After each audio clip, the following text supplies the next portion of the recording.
korban di pihak Kamboja 13 orang.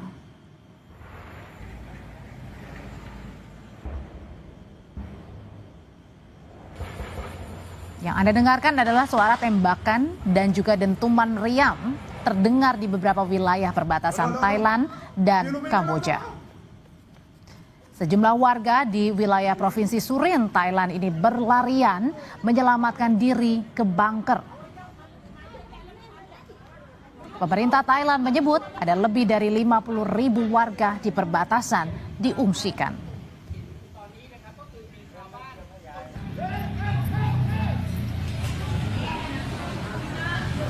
Situasi serupa juga terjadi di Kamboja. Ada sedikitnya 20.000 warga Kamboja di sana dievakuasi, salah satunya ke daerah Banteay Kamar. Di hari ketiga konflik Thailand-Kamboja, total ada 19 orang tewas di Thailand. Sebagian besar korban adalah warga sipil. Sementara untuk pihak Kamboja, korban tewas mencapai 13 orang.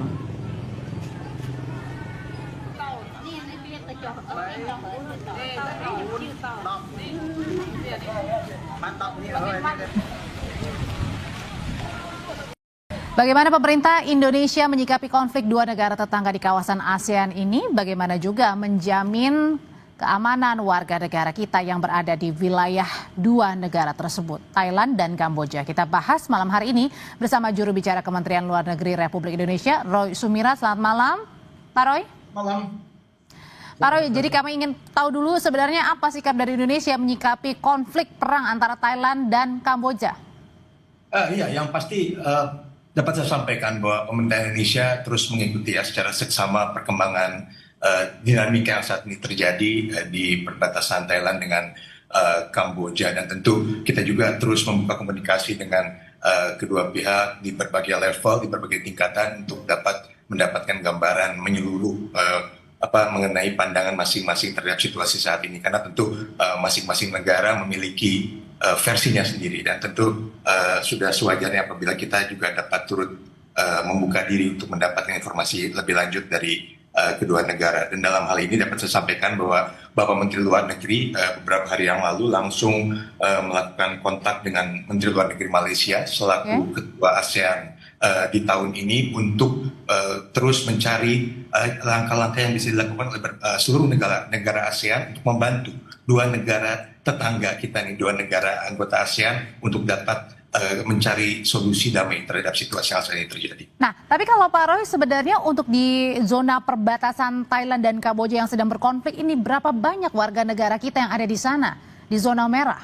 Ya, sebetulnya memang agak sulit untuk mendapatkan angka yang paling exact, yang paling tepat, karena kita juga akan berpegang pada data yang diberikan oleh WNI yang ada di lapangan. Tentunya kami harap warga negara Indonesia selalu melakukan lapor diri itu antara lain ya dalam situasi seperti sekarang ini. Dan menurut data yang kita punya secara formal ada sekitar 15 warga negara Indonesia yang tersebar di wilayah sekitar perbatasan yang saat ini sedang mengalami ketegangan, khususnya di bagian wilayah Thailand. Sementara di wilayah terdampak dari sisi Kamboja, data yang kami miliki tidak ada WNI yang ada di lokasi tersebut. Namun sebagai informasi tentu apabila kita lihat lagi petanya itu memang wilayah yang terdampak itu meliputi ada sekitar 4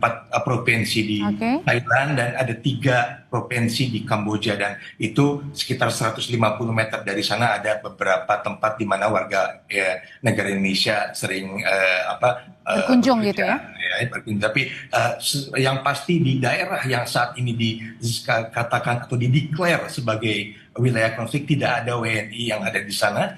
Semoga data ini data yang paling akurat, dan juga tidak ada laporan sementara ini yang menunjukkan adanya casualties atau warga Indonesia yang terdampak langsung. Oke, Pak Roy, ini kan Thailand, Kamboja masuk negara ASEAN, kita juga. Nah, sebagai masuk dalam negara ASEAN, sebenarnya apa yang bisa kita suarakan nih untuk bisa mendamaikan kedua negara ini?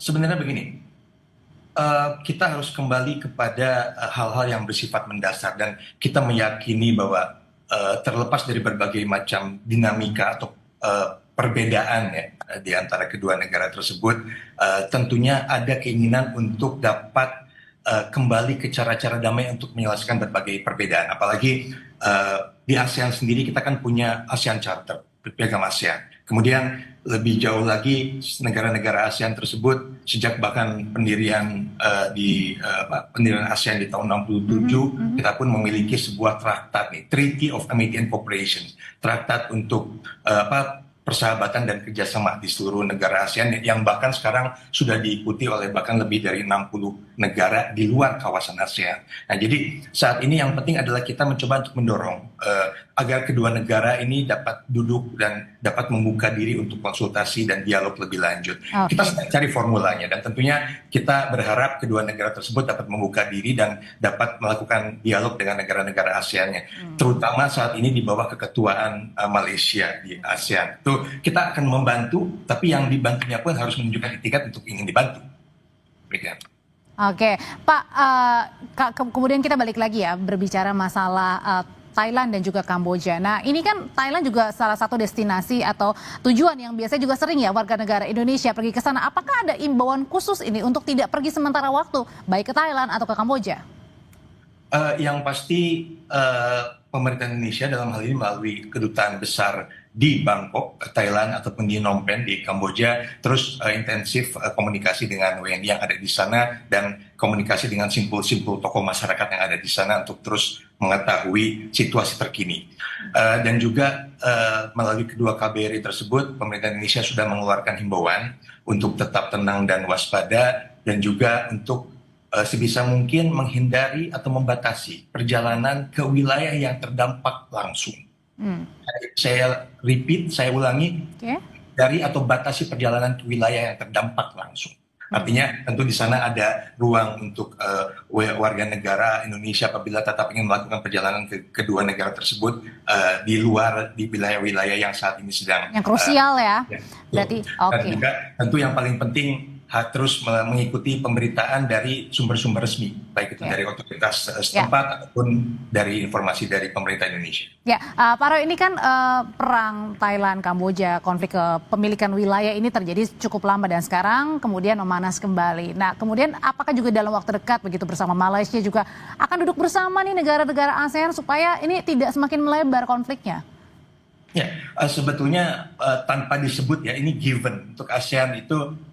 Setiap ada masalah baik itu yang melibatkan sesama negara ASEAN ataupun negara anggota ASEAN dengan negara di luar ASEAN itu sudah ada komunikasi awal di beberapa level untuk mencari formula yang dapat diterima oleh semua pihak yang sedang bertikai atau berselisih agar perselisihan itu dapat segera selesaikan atau paling tidak dibatasi agar tidak eskalasi lebih lanjut. Nah, mungkin saat ini kita masih membutuhkan sedikit waktu untuk mencari formula yang disepakati oleh kedua belah pihak. Karena tentu seperti yang saya sampaikan di awal tadi, kedua pihak tentunya memiliki pandangan atau starting point masing-masing terkait dengan dinamika yang ada sekarang. Juru bicara Kementerian Luar Negeri Republik Indonesia, Roy Sumirat, terima kasih sudah berbagi informasi paling baru terkait dengan perang antara Thailand dan Kamboja. Terima kasih, Pak Roy. Selamat malam. Kompas Petang kembali, saudara, intensitas ketegangan perang antara Thailand dan Kamboja menyebabkan salah satu rumah sakit di Thailand rusak parah setelah diserang roket yang menghantam bangunan tersebut. Rumah sakit yang berjarak kurang dari 20 km dari perbatasan Thailand-Kamboja terkena dampak akibat serangan 2 roket BM-21. Beruntung semua pasien rumah sakit telah dievakuasi. Data terbaru Thailand mengumumkan akibat bentrokan kedua negara membuat 19 orang meninggal dunia, yakni 13 warga dan 6 prajurit.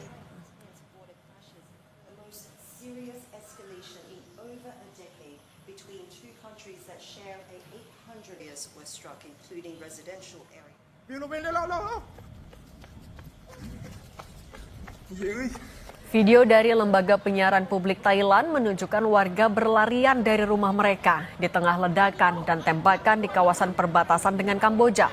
Warga mencoba berlindung bersembunyi di bunker beton. Laporan menyebutkan bentrokan senjata berlangsung di beberapa titik wilayah perbatasan. Baik Thailand maupun Kamboja saling menuduh sebagai pihak yang melepaskan tembakan terlebih dahulu dalam konflik ini. เขายิงกันแล้วเหรอพี่ได้ยินเสียงปืนไหมคะ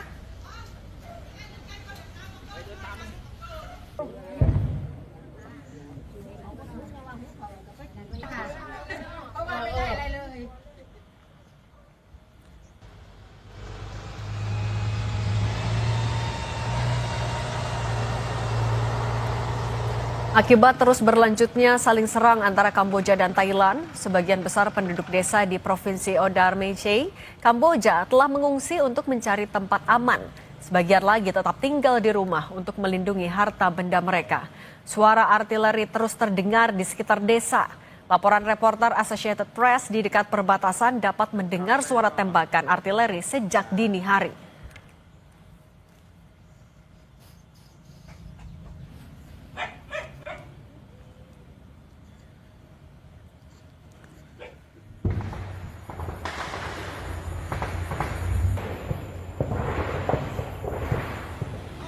Kementerian Luar Negeri Kamboja mengatakan pada hari Kamis bahwa mereka menurunkan hubungan diplomatik dengan Thailand ke level terendah. Kemlu Kamboja mengatakan telah mengusir duta besar Thailand. Kamboja juga telah menarik semua staf dari kedutaannya di Bangkok.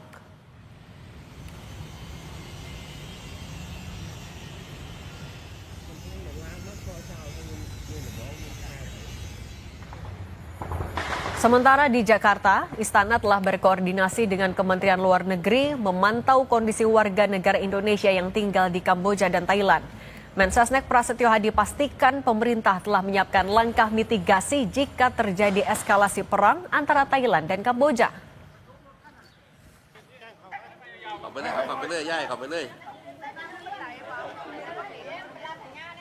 Politik itu, tetapi bahwa ketika terjadi sesuatu di negara lain yang kemudian itu korelasinya dengan warga negara Indonesia yang tinggal di luar negeri, ya.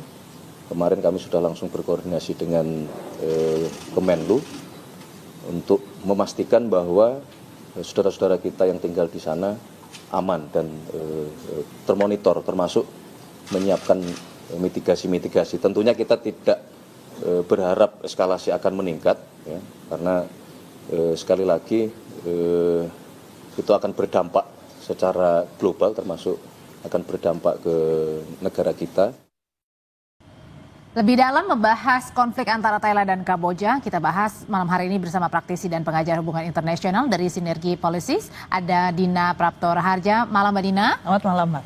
Dan juga bergabung bersama kami ada warga negara Indonesia yang sekaligus juga mahasiswa S2 yang saat ini sedang berada di Chiang Mai University dengan Muhammad Khalid Wadana. Malam waktu Thailand, Mas Khalid. Selamat malam, Mbak. Ya, saya mau pertanyaan pertama ke Mbak Dina dulu. Ya. Mbak Dina, sebenarnya ini perang apa sih antara Thailand dan Kamboja yang saat ini terjadi dan sudah lama? Jadi ada dua dimensi sekarang. Ada hal yang memang sifatnya historis dan belum selesai, tapi juga ada hal yang sifatnya baru. Jadi hal yang historis tadi adalah memang masalah perbatasan yang belum selesai. Jadi saya sudah pernah ke sana melihat sendiri wilayah itu, dan di Preavier itu, di provinsi itu memang saking belum selesainya masalahnya, itu isinya tentara. Jadi memang penempatan di sana dan anggota Kongres yang bertanggung jawab di sana, anggota parlemen sana ya, itu yang bertanggung jawab juga tentara, jenderal. Itu saking karena belum selesainya. Jadi ada wilayah dan itu dianggap sentral buat Kamboja karena masalahnya di situ ada temple, ada kuil, ada candi, candi besar yang memang bagus sekali, dan itu demi itu selesai sebenarnya mereka mencoba mengajukan ke UNESCO dan itu sudah dilindungi UNESCO. Tapi kemarin juga akhirnya kena korban tembak juga ya. Nah, masalah yang sekarang itu adalah ada masalah internal juga di dalam negeri Thailand. Tempo hari kejadian yang terakhir itu adalah Perdana Menterinya. Betul, soal Perdana Menteri. Jadi di dalam negeri Thailand ini masalah yang nggak selesai sejak mereka pemilu 2023. Jadi saya melihat dimensinya militerisasi di dalam Thailand ini juga menguat, sehingga ketika ada hal apapun yang memantik pihak militer di Thailand, bahkan dari internal Thailand sendiri, itu bisa dijadikan alasan ya untuk kemudian Betul. saling menyerang begitu. Betul. Oke, saya juga mau menyapa nih yang dari Chiang Mai, ada Mas Khalid. Mas Khalid, saat ini sekarang berada di Chiang Mai ya. Kalau dari Chiang Mai sampai ke tadi perbatasan Thailand dan Kamboja yang saat ini sedang baku tembak ini atau perang begitu ya. Ini jaraknya berapa jauh, Mas Khalid? Untuk jaraknya dari Chiang Mai ke Kamboja ini lumayan jauh, mungkin sekitaran 12 Berapa jauh, Mas Khalid? Iya, Mas Khalid? jam. Itu pun untuk ke Bangkok. 12 jam. 12 jam ya Mas ya tadi ya? Dari Karena 12 sampai terputus-putus. 12 sampai 16 jam, ya. Oh oke, Karena artinya itu cukup untuk di jauh. perbatasan yang lebih jauh dari. Oke, Ya benar, cukup jauh. iya, Mas Khalid, ini kan saat ini destinasi Thailand ya, terutama ya, ini masih menjadi prioritas buat warga negara Indonesia pergi ke sana. Kalau dari Mas Khalid tahu, sebenarnya ada nggak sih untuk penutupan sementara atau imbauan untuk tidak ke sana dulu? Untuk saat ini, Oke, ya Mas Khalid sambil diperbaiki saluran komunikasinya karena agak terputus-putus. Saya kembali lagi ke Mbak Nina. Mbak Nina, jadi ini adalah tadi ada dua ya, karena tadi ada temple di sana, ada candi yang kemudian Kamboja ingin klaim bahwa perbatasan itu milik Kamboja dan sebaliknya Thailand pun. Jadi ada wilayah ini tuh sebenarnya perbatasan antar gunung ketemu gunung. Oke. Dan itu 3 negara, antara Thailand, Laos, dan Kamboja. Jadi mereka hanya dipisahkan oleh parit. Jadi sebenarnya bukan wilayah yang besar sekali untuk membedakan gitu ya wilayahnya. Nggak ada tembok, nggak ada pagar sama sekali di antara mereka.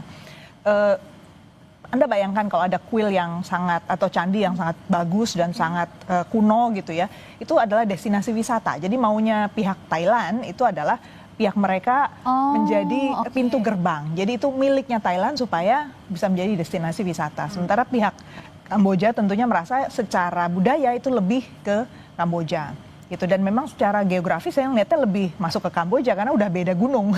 Oke. Gitu. Tapi kalau sampai dengan sekarang situasinya kemudian belum menemui win-win solution di antara kedua negara, apa sebabnya ini?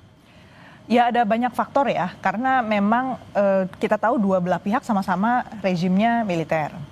Jadi tentu menemukan poin dialog di antara mereka lebih sulit. Kemudian yang kedua seperti saya bilang tadi, di dalam negeri Thailand itu situasi politiknya tidak stabil selama bertahun-tahun. Boleh dikatakan sejak kudeta yang tahun berapa 2008 itu ya, itu juga belum jelas pemimpinnya. Dan yang terakhir ini lumayan epic ya, karena masalahnya partai yang berkuasa, yang menang pemilu, justru ada 2 partai yang menang tertinggi, itu dua-duanya di-ban, dilarang, dan kemudian dibubarkan. Jadi Anda membayangkan koalisi yang sekarang berkuasa, itu sebenarnya bukanlah yang terdepan dalam pemilu. Dan itu pun gara-gara kemarin ada ketegangan dari pihak militer di Thailand mengambil keputusan untuk menutup perbatasan, kemudian memutus listrik dan internet. Akhirnya kan mencoba negosiasi anaknya Thaksin ini ya. Dan inilah yang dikritik oleh pihak militer di berarti di dalam internal sendiri ada bergejolak juga ya. Kalau gitu saya mau coba lagi ke Mas Khalid. Mas Khalid, semoga sambungannya sudah baik ya Mas Khalid ya.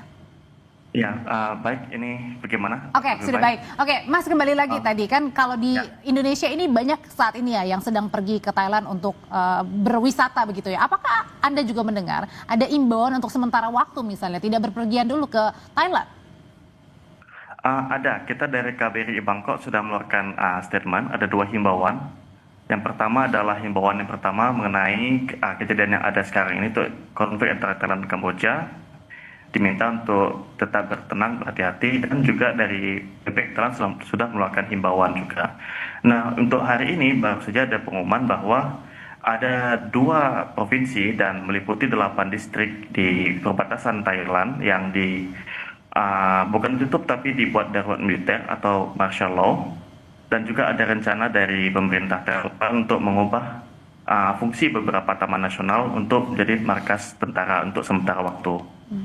Mungkin itu dari untuk situasi saat ini di lapangan. Tapi untuk masyarakat Indonesia yang bepergian ke daerah-daerah lain ataupun provinsi lain di Thailand itu tetap bisa pergi seperti biasa dan tidak ada masalah sama sekali. Hanya saja sejauh ini memang belum ada larangan untuk WNI untuk bepergian ke daerah-daerah perbatasan tersebut, tapi disarankan untuk tidak ke sana. Oke, disarankan untuk tidak ke sana ya, dan kemudian juga membatasi Ya. kalau yang mau pergi ke Thailand begitu ya, Mas Khalid ya? Untuk ke Thailand sendiri untuk sejauh ini ada beberapa travel warning, tapi bahkan dari US dan sekitarnya. Tapi untuk Thailand sendiri belum mengeluarkan travel warning dan belum ada no fly zone, artinya kondisi masih cukup kondusif, hanya semacam konflik konflik lokal ya, terhadap perbatasan Thailand dan Kamboja. Tapi Mas Khalid, teman-teman warga negara Indonesia di sana sendiri kan ini banyak ya, ada di Chiang Mai, ada di Bangkok dan lain sebagainya. Ini kemudian juga membuat khawatir nggak sih untuk berpergian jauh atau mungkin sekedar beberapa jam lah dari tempat lokasi yang ada sekarang? Kalau untuk daerah-daerah yang cukup jauh dari perbatasan Kamboja seperti Chiang Mai ataupun daerah Khon Kaen sebagainya, itu kita belum terlalu khawatir karena cukup jauh dan bukan jadi target yang diperhitungkan untuk Kamboja untuk saat ini. Tapi mungkin bagi teman-teman yang di Bangkok ataupun di perbatasan Kamboja ataupun mungkin di daerah timur laut, itu menjadi sangat riskan bagi mereka untuk bepergian. Mungkin untuk saat ini eskalasi konflik belum masuk yang cukup luar biasa, tapi mungkin ke depannya akan ada potensi. Oke, eskalasi konflik memang tadi tetap harus berwaspada kalau misalnya tiba-tiba eskalasinya meningkat, Mbak Dina. Tapi kemudian apa yang bisa dibacanya? Ini akankah meningkat atau seperti apa? Yang saya khawatir itu sebenarnya bahwa wilayah ini, wilayah Asia Tenggara, wilayah ASEAN, itu bisa ada yang jadi daerah proksi. Proksi Cina dan proksi Amerika Serikat. Karena media-media barat sudah mulai bersuara bahwa Thailand itu adalah sekutu dekatnya Amerika Serikat jadi di luar wilayah NATO, betul. Sementara Cina sudah dikunjungi oleh pihak Kamboja, Sekjen ASEAN itu sudah berkunjung ke Beijing untuk minta tolong. Kemudian justru bukan ASEAN yang sebenarnya sekarang ada solusi, ada pendekatan. Saya justru belum dengar tadi yang dikatakan oleh Pak Roy itu, dalam realitanya itu saya belum lihat. Justru dari pihak Kamboja, saya bicara langsung dengan lingkar dalam di pemerintahan Hun Sen ya, yang dia bilang bahwa mereka masuknya ke UN Security Council, jadi Dewan Keamanan PBB. Jadi mereka minta pertemuan darurat. Artinya ASEAN dilewati. Jadi ini kan artinya degradasi peranan ASEAN di situasi global yang sangat tidak pasti. Dan walaupun ini konflik misalnya cuman sekedar jarak jauh ya, nggak sampai invasi masuk ke dalam, resikonya apa? Dukungan dari pihak asing itu kan nggak harus dalam bentuk senjata saja ya, tapi bisa dalam bantuan teknis, kemudian pencitraan satelit, terus counter intelligence. Hal seperti ini udah menunjukkan bahwa kawasan kita itu mudah dipenetrasi pihak asing. Itu yang saya pikir harus diwaspadai betul. Dan itu juga menjadi satu kekhawatiran juga kan, kalau misalnya tadi pihak-pihak yang kemudian di dalam ASEAN sendiri juga tidak saling bahu-membahu, bercep juga, ini jangan-jangan bisa jadi nanti yang pihak luar juga ikut mengganggu dan akhirnya bisa jadi ASEAN-nya juga jadi kita deg-degan nih. Yang sudah menonjol soalnya menyodorkan untuk mediasi adalah Tiongkok. Jadi justru yang gercep itu adalah Tiongkok, kan pertanyaannya ASEAN-nya kemana? Itu menjadi catatan juga ya buat kita ya, biar bisa mengambil peran dalam hal ini. Betul. Terima kasih Mbak Dina untuk ulasannya. Terima kasih juga Mas Khalid. Salam buat teman-teman yang berada di Thailand, Mas Khalid. Saling serang Thailand dan Kamboja masih berlangsung. Apa dampaknya bagi kawasan Asia Tenggara dan bagi Indonesia? Bagaimana pula Indonesia bisa menengahi ketegangan ini? Kita bahas bersama dengan Guru Besar Hukum Internasional UI, Prof. Hikmahanto Juwana. Prof, selamat petang. Selamat petang, Cindy. Prof, kalau misalnya melihat kondisi saat ini dan potensi eskalasi perang antara Thailand dan Kamboja, perlukah kita mengevakuasi warga negara Indonesia sesegera mungkin? Ya, tentu kita perlu melakukan evakuasi. Tapi perlu diingat ya, bahwa Thailand ataupun Kamboja ini kan sangat luas. Jadi yang terjadi itu di perbatasan antar kedua negara ini. Dan warga kita mungkin Prof. Hikmahanto, kita perbaiki dulu putus-putus. Prof. Hikmahanto bisa dengar suara studio, Pak? Ada di sana, tetapi warga kita ada ininya. Tapi sekali lagi, saya Oke, silahkan lanjutkan Pak. Tadi mengingat wilayahnya besar, kemudian langkah kita harus seperti apa? Ya, Jadi yang bisa dilakukan oleh perwakilan kita di Thailand maupun Kamboja memberikan travel warning dan juga memberikan informasi kepada masyarakat kita yang mungkin ada di perbatasan. Karena saya tidak yakin ada masyarakat kita di perbatasan Thailand dan Kamboja ini. Jadi mereka masih di kota-kota besar begitu. Tapi kalau mereka ada di sekitaran sana, mereka harus segera mengevakuasi diri untuk datang ke misalnya ke tempat yang sudah ditentukan oleh kedutaan besar kita. Tapi sekali lagi ini masalahnya di perbatasan ya. Jadi ini kan kayak Indonesia kan Jakarta sama Papua Kalimantan itu sangat luas ya. Jadi mungkin saja bisa terjadi di tempat lain begitu. Nah, Prof, sebagai ketua tradisional ASEAN, apakah Indonesia perlu turun langsung juga memediasi atau juga memberikan suaranya? Ya pertama ya, kalau kita berperan itu tidak dalam konteks kita melanggar non-interference principle. Artinya negara anggota ASEAN tidak boleh melakukan intervensi atau melakukan tindakan-tindakan terhadap masalah domestik. Ini bukan masalah domestik. Jadi kalau saya lihat di Piagam ASEAN, di pasal 22 disebutkan bahwa negara-negara ASEAN kalau mereka menghadapi konflik harusnya menyelesaikan secara damai. Lalu pasal 23 dikatakan bahwa penyelesaian damai ini bisa negosiasi, konsiliasi. Tapi kalau misalnya diperlukan mediasi, itu bisa. Bahkan ketua ASEAN sekarang bisa melakukan, memberikan jasa baiknya untuk menjadi mediator. Nah, ketua ASEAN sekarang dijabat oleh Pak Anwar Ibrahim, Perdana Menteri Malaysia.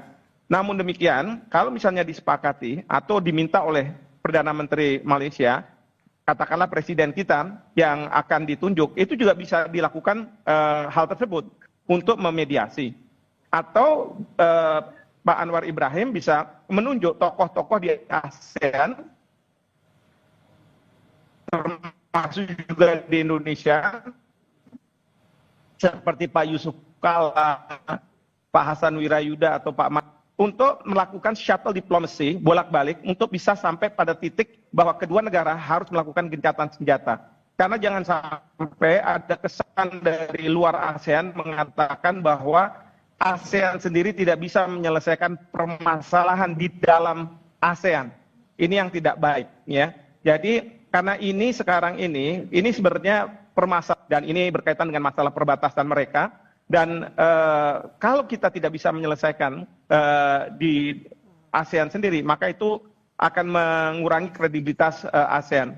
Belum lagi masalah sekarang ini kelihatannya masalah yang cukup besar ketimbang dibandingkan dengan masalah-masalah yang sebelumnya. Karena kalau yang sebelumnya itu dalam waktu 2-3 hari sudah selesai. Tapi kalau yang sekarang ini boleh dibilang sampai cukup lama, lalu kemudian sudah ada penurunan hubungan diplomatik dari Kamboja ke Thailand dan lain sebagainya begitu. Artinya ini bisa dilihat sebagai potensi akan bisa lebih panjang konfliknya ataupun juga meluas. Betul sekali, ini bisa meluas, bisa panjang, dan sebenarnya kita dunia tidak perlu lagi ada satu perang lagi karena kita sudah ada di Ukraina, sudah ada di Gaza, dan kita tidak perlu ada satu lagi. Dan sebagai negara ASEAN, ya Indonesia, tentu kita bisa mengupayakan bahwa ini tidak terus berlanjut. Bapak Presiden bisa berkontak dengan Pak Anwar Ibrahim dan menanyakan apakah kita Indonesia bisa melakukan sesuatu untuk menyelesaikan permasalahan ini. Sementara ini Perdana Menteri Anwar Ibrahim masih tetap mau mencoba untuk melakukan mediasi. Oke, Prof, singkat saja, apakah tapi sikap Indonesia ini hanya bisa dilakukan setelah ada arahan dari Ketua ASEAN sekarang atau bisa proaktif? Ya, harus ada arahan dari Ketua ASEAN, karena menurut Piagam ASEAN seperti itu. Jadi harus melalui mekanisme Ketua ASEAN. Demikian. Oke, baik. Prof. Hikmahanto Juwana, terima kasih sudah berbagi di Kompas Petang. Sehat selalu ya, Prof. Terima kasih. Sementara di Jakarta, Istana telah berkoordinasi dengan Kementerian Luar Negeri memantau kondisi warga negara Indonesia yang tinggal di Kamboja dan Thailand. Mensesnek Prasetyo Hadi pastikan pemerintah telah menyiapkan langkah mitigasi jika terjadi eskalasi perang antara Thailand dan Kamboja.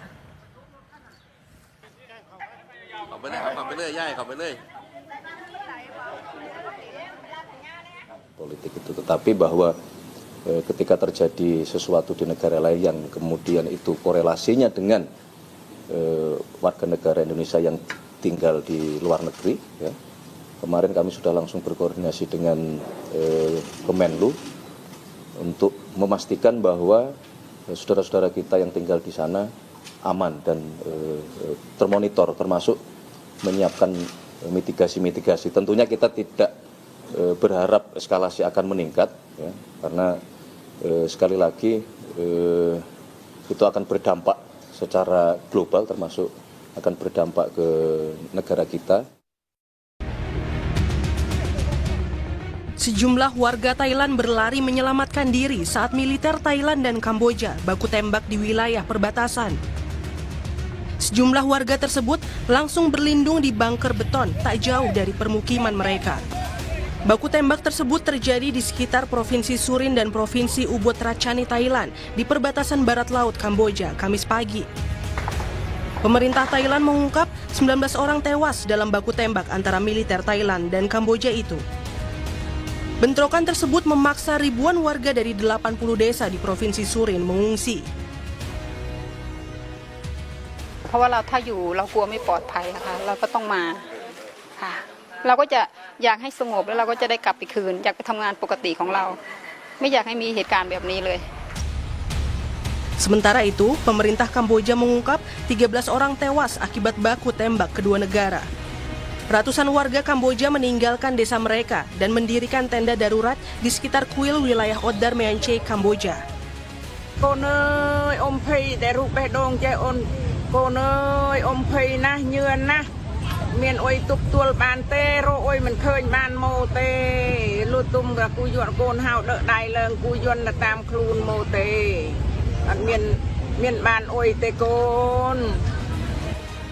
Sebelumnya, konflik antara Thailand dan Kamboja kembali memanas setelah kedua pihak saling menuding memasang ranjau di lokasi konflik.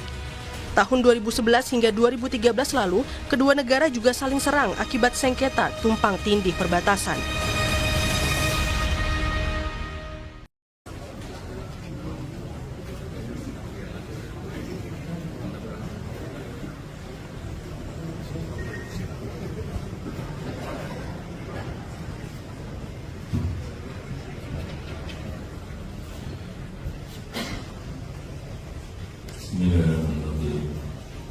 Assalamualaikum warahmatullahi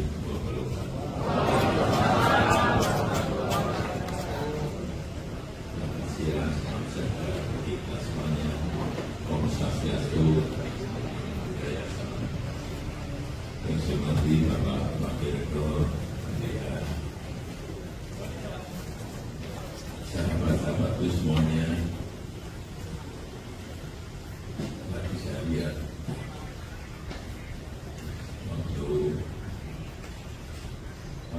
untuk menyampaikan mengenai nostalgia. Saya lihat senang semuanya. Jangan senang dulu, karena ijazah saya masih diragukan. Hati-hati, nanti keputusan di pengadilan. Begitu keputusannya asli, Bapak Ibu boleh senang-senang. Tapi begitu tidak, yang 88 juga. Saya kadang geleng-geleng juga ini kita ini aduh. Kadang tak masuk logika tapi Pak. Ya kejadiannya, peristiwanya seperti yang kita lihat. Kita ini kuliah sulit-sulit. Ya, kalau saya lulus semua. Lulus terus. Beda kalau teman baik saya Jambrut. Sama ada enggak? Mana Pak? Nah, kalau Pak Jambrut Sasono, saya dulu matematika sampai 4 kali. Benar Pak? Sini Pak.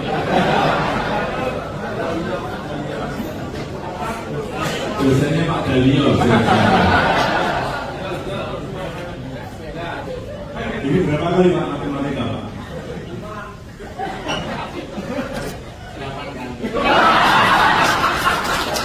Dengan saya 4 kali mengulang ternyata 8 kali.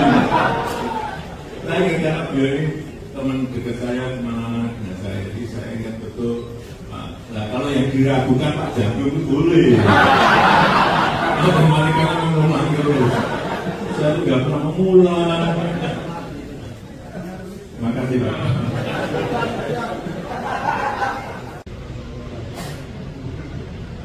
Begitu saya sowan ke Pak Insinyur Kasmujo, saya sampaikan Pak Insinyur Kasmujo itu dosen pembimbing saya. Dosen pembimbing saya mau diadukan ke polisi.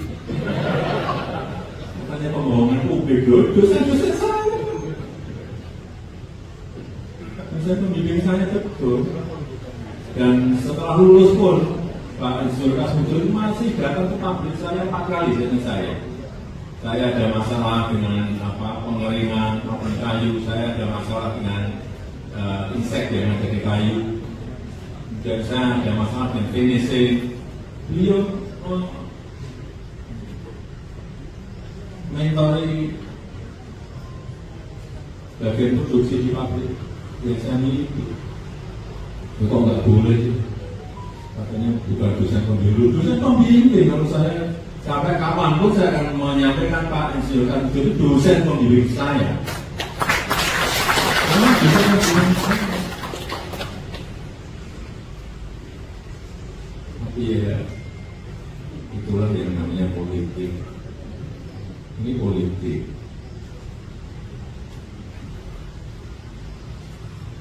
Mestinya kalau yang namanya ijazah asli itu kalau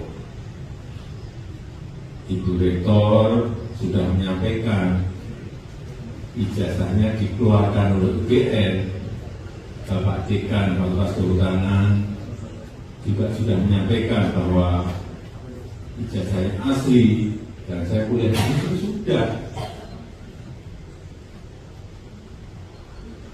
Sebetulnya sudah rampung itu.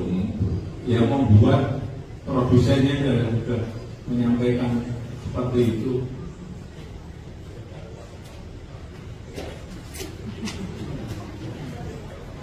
Tapi ya itulah, bagi ini politik itu bukan urusan asli dan tidak asli. Sudah tahu semuanya itu asli, tapi itu kepentingan politik jadi terjadi asli. Saya rasa itu aja yang ingin saya sampaikan. Dan nanti kayak curhat gitu. Tapi curhat ke teman-temannya boleh kan?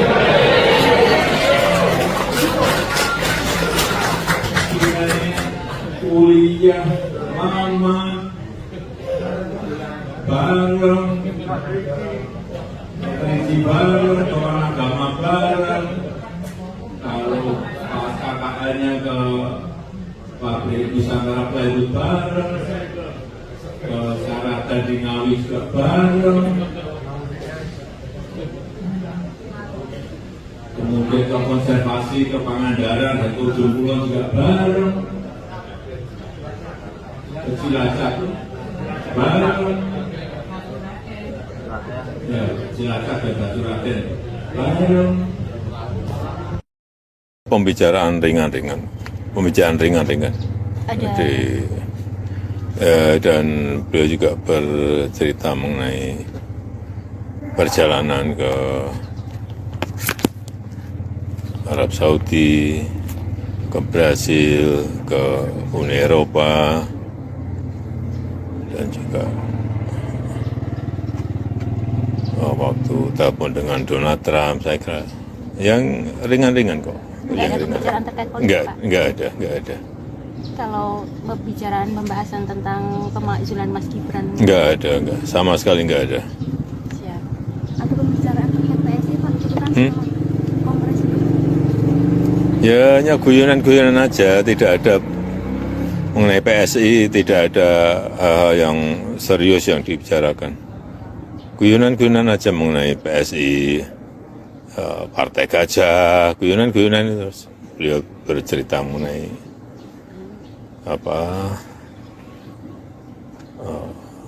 kesukaan Presiden Prabowo kepada hewan yang namanya gajah. Gitu. Menunjukkan kalau hubungan Pak Jokowi dengan Pak Prabowo baik-baik saja ya Pak?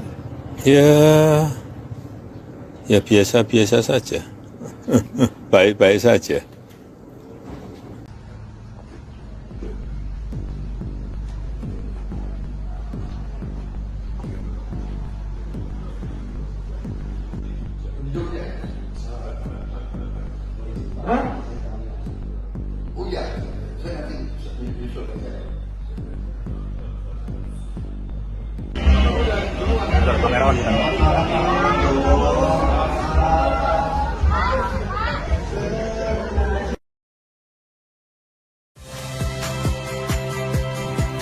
Saya Cynthia Rompas.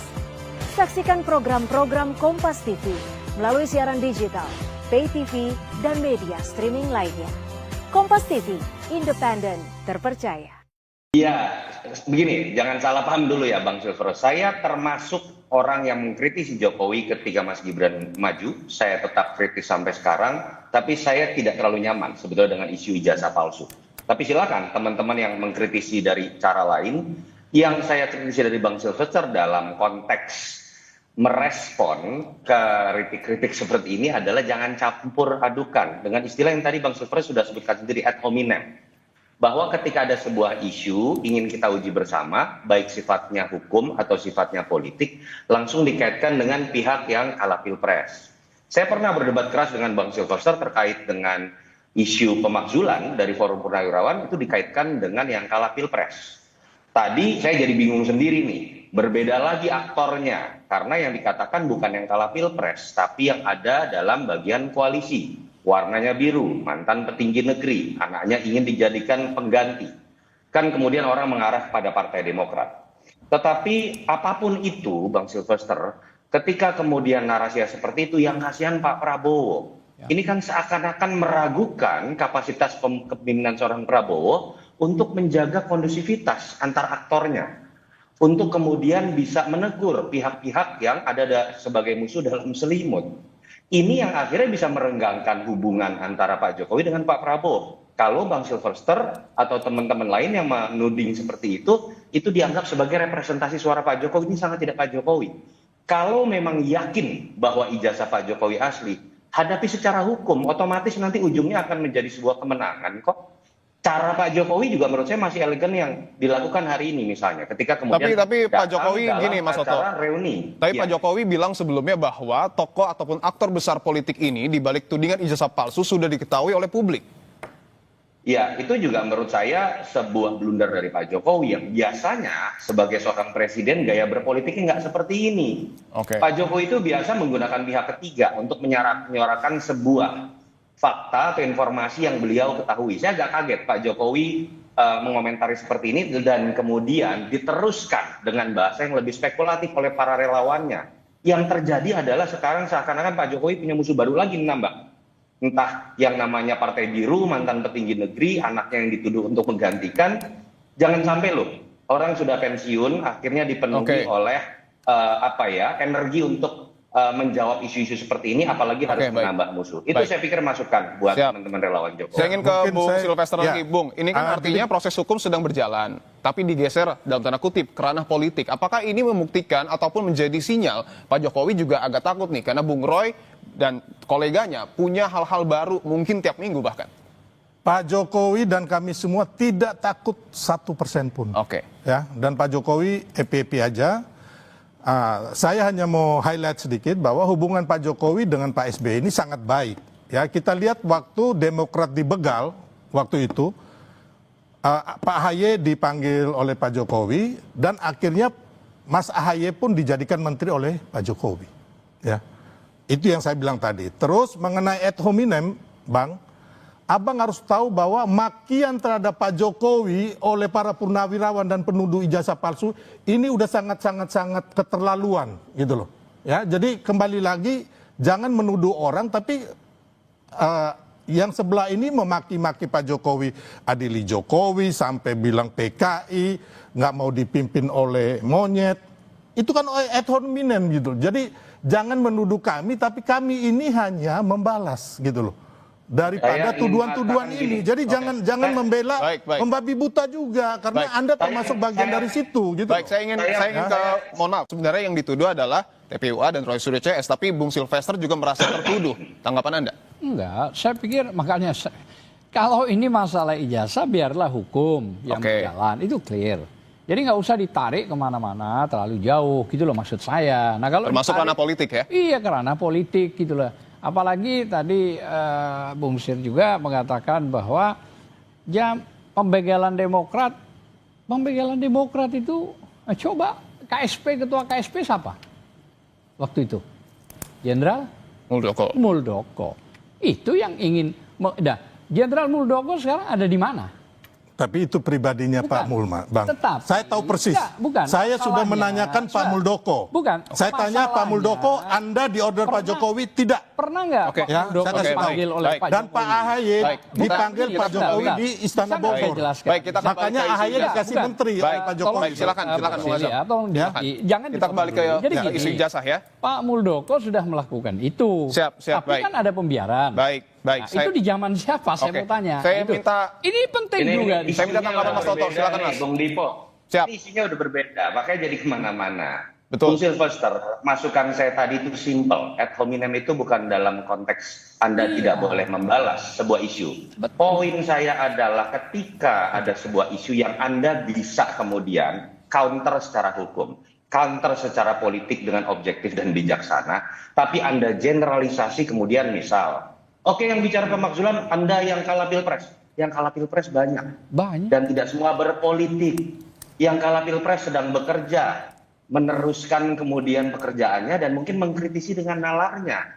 Yang kedua, ketika Anda berbicara mengenai isu ijazah palsu, lalu dikaitkan dengan partai politik warna biru, mantan petinggi negeri. Poin saya adalah Anda kok seakan-akan mungkin karena rasa cinta yang luar biasa kepada Jokowi untuk membela, tapi kemudian bersikap melebihi bahkan Pak Prabowo sendiri yang sangat menghormati seluruh mantan petinggi negeri dan bahkan menghormati siapapun yang kalah pilpres. Itu poin saya. Oke, baik. Terima kasih. Bang Silvester. Terima kasih Mas Toto, terima kasih Bung Azam, terima kasih Bung Silvester. Kita berharap bahwa proses hukum terus berjalan ya, dan kita hargai itu. Harapan kita jangan dicampur aduk. Benar kata Mas. Itu poinnya. Intinya ucapan saya ini selaras dengan Pak Prabowo dan Pak Jokowi itu aja. Kalau enggak mereka pasti protes lah. Baik, terima kasih Bapak-bapak semua. Saudara Presiden ke-7 Jokowi kembali menyebut tudingan ijazah palsu miliknya bernuansa politik. Hal ini ia sampaikan saat memberikan pidato di acara reuni Angkatan 80 Fakultas Kehutanan Universitas Gadjah Mada.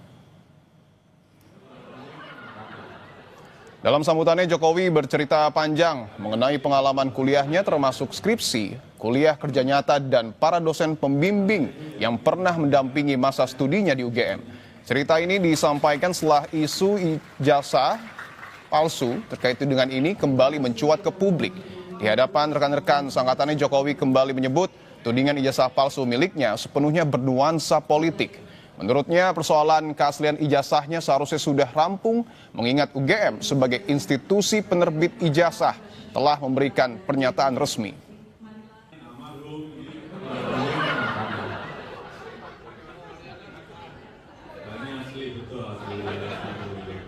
Sampai kapanpun saya akan menyampaikan Pak Insinyur itu dosen pembimbing saya.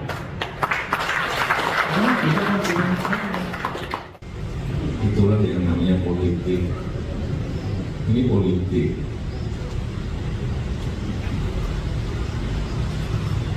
Mestinya kalau yang namanya ijazah asli itu kalau Ibu Rektor sudah menyampaikan ijazahnya dikeluarkan oleh UGM, Bapak Dekan Fakultas Kehutanan juga sudah menyampaikan bahwa ijazahnya asli dan saya kuliah di situ sudah sebetulnya sudah rampung itu ya membuat produsennya sudah menyampaikan seperti itu. Merdeka! Berani jujur! Nah, saat ini saya berbaju apa? Clue yang bisa saya sampaikan. Polemik ijazah Jokowi kini seakan bergeser ke aroma politik. Belum ada satupun tersangka yang ditetapkan penyidik Polda Metro Jaya, tiba-tiba Salah satu pelapor Roy Suryo CS, Ade Darmawan, memberikan clue soal tokoh politik yang disebut dalang di balik pergerakan Roy Suryo CS. Seluruh Indonesia sudah melihat tampilan saya hari ini, saya berbaju apa gitu, ya kan?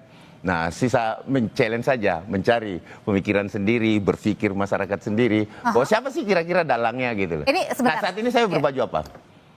Nah, itu mungkin salah satu clue yang bisa saya sampaikan. Oke. Kode-kode soal ada dalang yang mengatur soal kasus ijazah ini bermula ketika Ketua Umum Solidaritas Merah Putih Sylvester Matutina secara gamblang menyebut Roy Suryo CS digerakkan oleh tokoh-tokoh besar yang ingin mengacaukan pemerintahan Prabowo Gibran. Saudara Roy Suryo CS ini kan hanya pion-pion aja. Di belakangnya kan pasti ada tokoh-tokoh yang menginginkan agar Prabowo Gibran ini berpisah, nggak sukses ya hingga 2029. Mereka ingin menggantikan dengan anaknya atau orangnya. Ini mantan-mantan petinggi di Republik ini nih. Ya mereka-mereka inilah penuduh ijazah palsu dan juga pemaksulan. Karena apa? Dasar-dasarnya nggak ada sama sekali. Menanggapi tudingan para relawan Jokowi soal tokoh politik berbaju biru di balik aksinya mengulik ijazah Jokowi, Roy Suryo memastikan itu tuduhan besar. Artinya kami tidak berpikir politik sama sekali. Benar bahwa dulu saya adalah berasal pernah ada di partai politik. Saya pernah wakil ketua umum di situ. Dan 15 tahun saya partai politik. Saya sebut aja karena partai politik saya dulu warnanya biru. Tapi benar-benar saya insya Allah jamin ya tidak ada. Dan bahkan kami itu meskipun saya hubungannya masih sangat baik ya dengan beliau yang katanya mau dituduh itu yang mau memajukan anak. Nggak ada sama sekali. Beliau itu orang negarawan sangat. Tidak pernah berpikir, tidak pernah cawe-cawe. Bukan seperti yang ini. Gitu loh. Di sisi lain, analis politik Ray Rangkuti justru menilai dugaan politisi berbaju biru yang menyokong Roy CS terlalu jauh. Ray justru menilai pihak yang paling diuntungkan dari kasus ijazah Jokowi adalah pemerintah. Artinya kalau warna biru, setahu kita yang besar di Indonesia itu hanya dikenakan oleh partai gitu. Dan itu partai PAN dan Demokrat. Dan saya tidak melihat potensi mereka berbeda dengan Pak Jokowi gitu ya. Lalu ada diuntungkan tokoh besar gitu ya, yang menurut bacaan saya yang diuntungkan itu ya Pak Prabowo gitu. Itu maksud saya. Jokowi sendiri secara terbuka berkali-kali menyebut kasus ijazah dirinya yang terus dipersoalkan adalah murni bermotif politik. Tak hanya itu, Jokowi pastikan dalangnya sudah diketahui banyak pihak. Tim Liputan Kompas TV.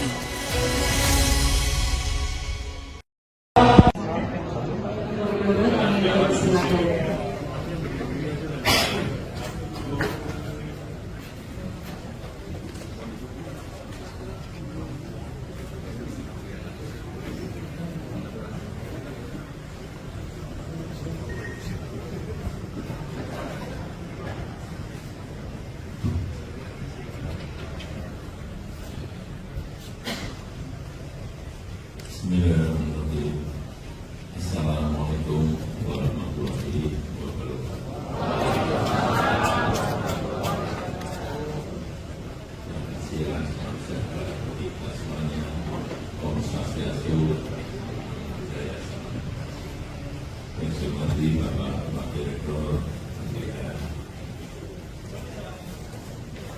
sahabat-sahabatku semuanya. Lihat waktu Pak Harif menyampaikan mengenai nostalgia, saya lihat senang semuanya. Tapi jangan senang dulu, karena ijazah saya masih diragukan. Hati-hati, nanti keputusan di pengadilan. Begitu keputusannya asli, Bapak Ibu boleh senang-senang. Tapi begitu tidak, yang 88 juga. Kadang-kadang geleng-geleng juga ini kita ini, aduh. Kadang nggak masuk logika, tapi Pak. Ya kejadiannya, peristiwanya seperti yang kita lihat. Kita lihat kuliah sulit-sulit. Enggak, kalau saya lulus semua. Lulus terus. Beda kalau teman baik saya Jambrung. Masa sama ada enggak? Mana Pak? Kalau Pak Jambrung Sasono, saya dulu matematika sampai 4 kali.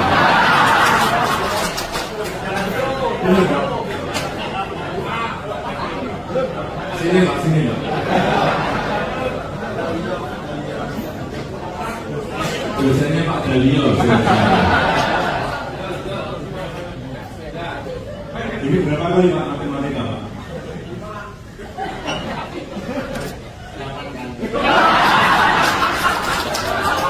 Dengan saya 4 kali, ternyata 8 kali. Saya ingat ini teman dekat saya kemana-mana dengan saya, jadi saya ingat betul. Nah kalau yang diragukan Pak Jambrung itu boleh.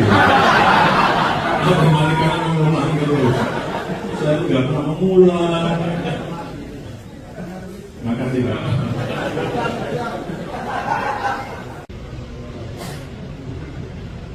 Begitu saya sowan ke Pak Insinyur Kasmujo, saya sampaikan Pak Insinyur Kasmujo itu dosen pembimbing saya. Dosen pembimbing saya memang diadukan ke polisi. Katanya pembohongan publik, dosen saya. Dosen pembimbing saya betul. Dan setelah lulus pun Pak Insinyur Kasmujo itu masih datang ke pabrik saya 4 kali dengan saya. Saya ada masalah dengan pengeringan papan kayu, saya ada masalah dengan insek yang ada di kayu, dan saya ada masalah dengan finishing. Beliau mentori bagian produksi di pabrik yang saya miliki. Kok nggak boleh? Katanya bukan dosen pembimbing. Kalau saya sampai kapanpun saya akan menyampaikan Pak Insinyur Kasmujo itu dosen pembimbing saya. Karena dosen pembimbing saya. Iya, itulah yang namanya politik. Ini politik.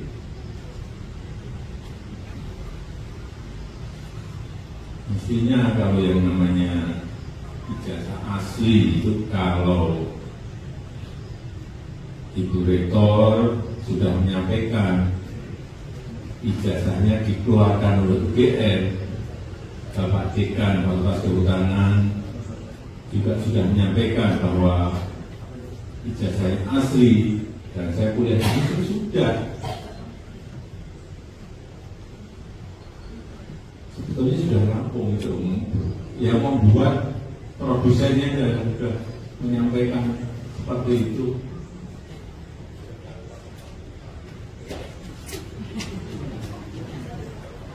Tapi ya itulah, bagi ini politik itu bukan urusan asli dan tidak asli. Sudah tahu semuanya itu asli, tapi itu kepentingan politik jadi terjadi seperti itu. Saya rasa itu yang bisa saya sampaikan. Dan nanti kayak curhat gitu. Tapi curhat ke teman-temannya boleh kan?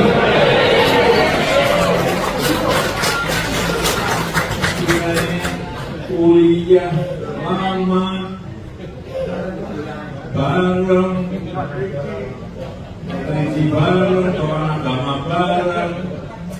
Kalau pas KKN-nya ke pabrik Nusantara Plywood bareng, ke Sarada di Ngawi juga bareng, kemudian ke konservasi ke Pangandaran dan ke Ujung Kulon juga bareng, ke Cilacap bareng, ya Cilacap dan Batu Raden bareng.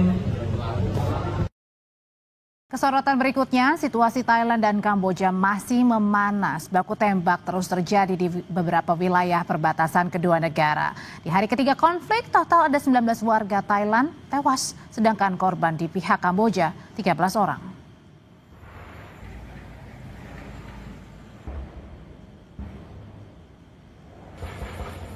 Yang Anda dengarkan adalah suara tembakan dan juga dentuman meriam terdengar di beberapa wilayah perbatasan Thailand dan Kamboja.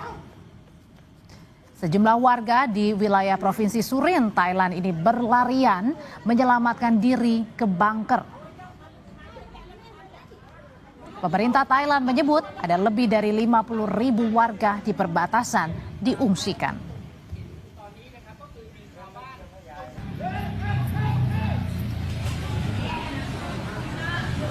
Situasi serupa juga terjadi di Kamboja. Ada sedikitnya 20.000 warga Kamboja di sana dievakuasi, salah satunya ke daerah Banteay Kamar. Di hari ketiga konflik Thailand-Kamboja, total ada 19 orang tewas di Thailand. Sebagian besar korban adalah warga sipil. Sementara untuk pihak Kamboja, korban tewas mencapai 13 orang.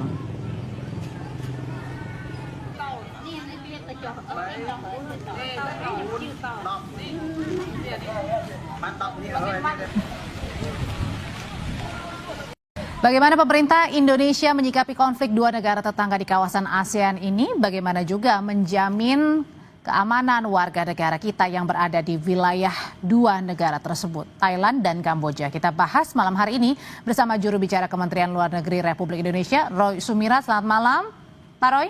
Malam. Pak Roy, jadi kami ingin tahu dulu sebenarnya apa sikap dari Indonesia menyikapi konflik perang antara Thailand dan Kamboja? Iya, yang pasti dapat saya sampaikan bahwa pemerintah Indonesia terus mengikuti secara seksama perkembangan dinamika yang saat ini terjadi di perbatasan Thailand dengan Kamboja, dan tentu kita juga terus membuka komunikasi dengan kedua pihak di berbagai level, di berbagai tingkatan untuk dapat mendapatkan gambaran menyeluruh mengenai pandangan masing-masing terhadap situasi saat ini, karena tentu masing-masing negara memiliki versinya sendiri, dan tentu sudah sewajarnya apabila kita juga dapat turut membuka diri untuk mendapatkan informasi lebih lanjut dari kedua negara. Dan dalam hal ini dapat saya sampaikan bahwa Bapak Menteri Luar Negeri beberapa hari yang lalu langsung melakukan kontak dengan Menteri Luar Negeri Malaysia selaku Ketua ASEAN di tahun ini untuk terus mencari langkah-langkah yang bisa dilakukan oleh seluruh negara ASEAN untuk membantu dua negara tetangga kita nih, dua negara anggota ASEAN untuk dapat mencari solusi damai terhadap situasi yang saat ini terjadi. Nah, tapi kalau Pak Roy, sebenarnya untuk di zona perbatasan Thailand dan Kamboja yang sedang berkonflik ini, berapa banyak warga negara kita yang ada di sana, di zona merah? Ya, sebetulnya memang agak sulit untuk mendapatkan angka yang paling exact, yang paling tepat, karena kita juga akan berpegang pada data yang diberikan oleh WNI yang ada di lapangan. Tentunya kami harap warga negara Indonesia selalu melakukan lapor diri itu antara lain dalam situasi seperti sekarang ini. Dan menurut data yang kita punya secara formal ada sekitar 15 warga negara Indonesia yang tersebar di wilayah sekitar perbatasan yang saat ini sedang mengalami ketegangan, khususnya di bagian wilayah Thailand. Sementara di wilayah terdampak dari sisi Kamboja, data yang kami miliki tidak ada WNI yang ada di lokasi tersebut. Namun sebagai informasi tentu apabila kita lihat lagi petanya itu, memang wilayah yang terdampak itu meliputi ada sekitar 4 provinsi di Thailand dan ada 3 provinsi di Kamboja, dan itu sekitar 150 meter dari sana ada beberapa tempat di mana warga negara Indonesia sering berkunjung gitu ya. Tapi yang pasti di daerah yang saat ini dikatakan atau dideklar sebagai wilayah konflik tidak ada WNI yang ada di sana. Semoga data ini data yang paling akurat, dan juga tidak ada laporan sementara ini yang menunjukkan adanya casualties atau warga Indonesia yang terdampak langsung. Oke, Pak Roy, ini kan Thailand, Kamboja masuk negara ASEAN, kita juga. Nah, sebagai masuk dalam negara ASEAN, sebenarnya apa yang bisa kita suarakan nih untuk bisa mendamaikan kedua negara ini? Sebenarnya begini, kita harus kembali kepada hal-hal yang bersifat mendasar, dan kita meyakini bahwa terlepas dari berbagai macam dinamika atau perbedaan ya di antara kedua negara tersebut, tentunya ada keinginan untuk dapat kembali ke cara-cara damai untuk menyelesaikan berbagai perbedaan. Apalagi di ASEAN sendiri kita kan punya ASEAN Charter, piagam ASEAN. Kemudian lebih jauh lagi negara-negara ASEAN tersebut sejak bahkan pendirian pendirian ASEAN di tahun 67 kita pun memiliki sebuah traktat nih, Treaty of Amity and Cooperation, traktat untuk persahabatan dan kerjasama di seluruh negara ASEAN yang bahkan sekarang sudah diikuti oleh bahkan lebih dari 60 negara di luar kawasan ASEAN. Nah, jadi saat ini yang penting adalah kita mencoba untuk mendorong agar kedua negara ini dapat duduk dan dapat membuka diri untuk konsultasi dan dialog lebih lanjut. Kita sedang cari formulanya dan tentunya kita berharap kedua negara tersebut dapat membuka diri dan dapat melakukan dialog dengan negara-negara ASEAN-nya, terutama saat ini di bawah keketuaan Malaysia di ASEAN. Tuh, kita akan membantu, tapi yang dibantunya pun harus menunjukkan itikat untuk ingin dibantu. Oke, Pak, kemudian kita balik lagi ya berbicara masalah Thailand dan juga Kamboja. Nah, ini kan Thailand juga salah satu destinasi atau tujuan yang biasanya juga sering ya warga negara Indonesia pergi ke sana. Apakah ada imbauan khusus ini untuk tidak pergi sementara waktu, baik ke Thailand atau ke Kamboja? Yang pasti pemerintah Indonesia dalam hal ini melalui kedutaan besar di Bangkok, Thailand ataupun di Phnom Penh di Kamboja terus intensif komunikasi dengan WNI yang ada di sana dan komunikasi dengan simpul-simpul tokoh masyarakat yang ada di sana untuk terus mengetahui situasi terkini. Dan juga melalui kedua KBRI tersebut pemerintah Indonesia sudah mengeluarkan himbauan untuk tetap tenang dan waspada dan juga untuk sebisa mungkin menghindari atau membatasi perjalanan ke wilayah yang terdampak langsung. Saya repeat, saya ulangi, dari atau batasi perjalanan ke wilayah yang terdampak langsung. Artinya tentu di sana ada ruang untuk warga negara Indonesia apabila tetap ingin melakukan perjalanan ke kedua negara tersebut di luar di wilayah-wilayah yang saat ini sedang yang krusial ya. Berarti dan juga tentu yang paling penting terus mengikuti pemberitaan dari sumber-sumber resmi, baik itu dari otoritas setempat ataupun dari informasi dari pemerintah Indonesia. Ya, Pak Roy, ini kan perang Thailand, Kamboja, konflik kepemilikan wilayah ini terjadi cukup lama dan sekarang kemudian memanas kembali. Nah, kemudian apakah juga dalam waktu dekat begitu bersama Malaysia juga akan duduk bersama nih negara-negara ASEAN supaya ini tidak semakin melebar konfliknya? Ya, sebetulnya tanpa disebut ya, ini given untuk ASEAN itu setiap ada masalah baik itu yang melibatkan sesama negara ASEAN ataupun negara anggota ASEAN dengan negara di luar ASEAN itu sudah ada komunikasi awal di beberapa level untuk mencari formula yang dapat diterima oleh semua pihak yang sedang bertikai atau berselisih agar perselisihan itu dapat segera selesaikan atau paling tidak dibatasi agar tidak eskalasi lebih lanjut. Nah, mungkin saat ini kita masih membutuhkan sedikit waktu untuk mencari formula yang disepakati oleh kedua belah pihak. Karena tentu seperti yang saya sampaikan di awal tadi, kedua pihak tentunya memiliki pandangan atau starting point masing-masing terkait dengan dinamika yang ada sekarang. Juru bicara Kementerian Luar Negeri Republik Indonesia, Roy Sumirat, terima kasih sudah berbagi informasi paling baru terkait dengan perang antara Thailand dan Kamboja. Terima kasih, Pak Roy. Selamat malam. Kompas Petang